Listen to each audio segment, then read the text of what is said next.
और इस वक्त की बड़ी खबर आ रही है, शिंदे सरकार का फ्लोर टेस्ट सोमवार को होगा। विधानसभा के विशेष सत्र की तारीख में बदलाव किया गया है। अब 3 और 4 जुलाई को होगा विशेष सत्र, नई सरकार का गठन। और अब विधानसभा के विशेष सत्र की तारीख में बदलाव के बाद शिंदे सरकार का फ्लोर टेस्ट सोमवार को होगा। इस वक्त की बड़ी खबर बता दें, महाराष्ट्र की राजनीति से जुड़ी हुई, सोमवार को शिंदे सरकार को सदन में अपना बहुमत साबित करना होगा। बीजेपी के पास 120 से ज्यादा विधायकों का समर्थन बताया जा रहा है। एकनाथ शिंदे के पास भी 50 विधायकों के होने का दावा किया जा रहा है। ऐसे में जो मैजिक फिगर है वो आसानी से पार कर लेंगे, ये दावा किया जा रहा है एकनाथ शिंदे की ओर से। और हमारे सहयोगी राकेश इस बड़ी खबर पर हमारे साथ जुड़ चुके हैं। राकेश, फ्लोर टेस्ट सोमवार को बड़ी चुनौती होगी एकनाथ शिंदे के लिए? देखिए, एकनाथ शिंदे से बड़ी चुनौती नहीं मान रहे हैं। फिलहाल जो विधानसभा का यहाँ पे जो विशेष सत्र जो पहले 2 और 3 जुलाई को बुलाया गया था, उसकी तारीखों में बदलाव करने का ऐलान कर दिया गया है।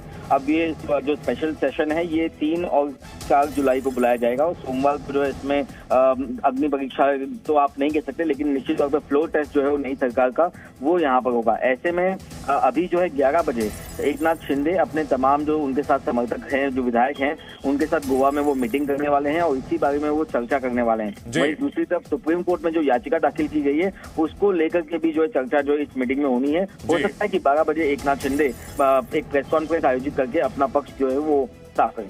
ठीक है, अगर नंबर गेम की बात की जाए राकेश, तो कितने विधायक होने का दावा किया जा रहा है? बीजेपी 120 और राकेश एकनाथ शिंदे गुट के पास 50 यानी 170। जी बिल्कुल, उन्होंने बार बार जो अपने तमाम इंटरव्यूज में भी कल ये बात कही एकनाथ शिंदे ने कि उनके पास 170 का जो ऑलरेडी समर्थन है वो उनके पास है। और ये आंकड़ा अभी और भी बढ़ सकता है क्योंकि कुछ लोग अभी भी उनसे संपर्क में हैं और उनके पक्ष में जाने की, उन्हें समर्थन देने की इच्छा जता गए हैं। ऐसे में उनका जो इशारा है ये उन 16 विधायकों की तरफ है जो उद्धव ठाकरे के समर्थन में फिलहाल दिखाई दे रहे हैं। ऐसे में क्या उन 16 में से कुछ लोग एकनाथ शिंदे की तरफ आएंगे या नहीं आएंगे, इसको लेकर के भी चर्चा तेज है। ठीक है राकेश, इसके लिए महाविकास अघाड़ी जिसे हम कहें, उनकी क्या रणनीति हो सकती है इस फ्लोर टेस्ट के लिए? वो क्या कुछ कदम उठा सकते हैं?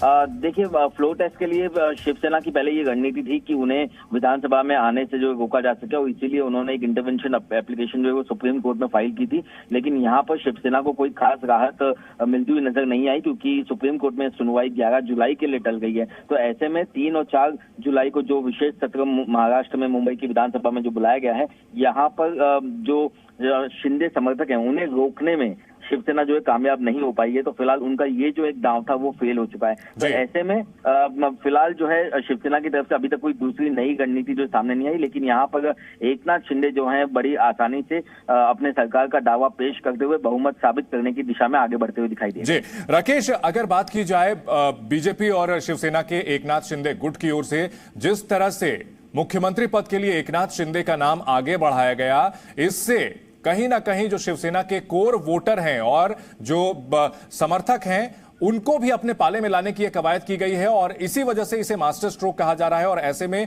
फ्लोर टेस्ट में 170 से भी ज्यादा संख्या बढ़ने का दावा इसी आधार पर किया जा रहा है। जी निश्चित तौर पर जो कोई शिव सैनिक हैं, उन्हें जो कैडर है, जो ग्राउंड पे जो शिवसेना का झंडा लेकर के जो काम करता है, उन तमाम लोगों को जो है अपनी तरफ आकर्षित करने, अपने समर्थन में लाने की ये एक कोशिश है। और यहाँ तक कि कल से लेकर के अब तक हमारी जब कुछ लोगों से बातचीत भी हुई है तो ग्राउंड पर यही रियलिटी दिखाई भी देगी कि कई सारे जो शिव सैनिक है वो अब ये मानने भी लगेंगे कि चलो ठीक है, जो कुछ भी हुआ लेकिन अंत में शिवसेना का ही मुख्यमंत्री है, तो एकनाथ शिंदे इन्होंने जो कुछ भी किया वो इतना भी गलत नहीं किया। तो धीरे धीरे ऑलरेडी जो नेगेटिव सेट करने की जो कोशिश थी उसमें भी कुछ हद तक कामयाब एकनाथ शिंदे नजर आते हैं। ठीक है, राजनीति में नैरेटिव सेट करना सबसे जरूरी होता है। बहुत बहुत शुक्रिया राकेश इस पूरी अपडेट के लिए।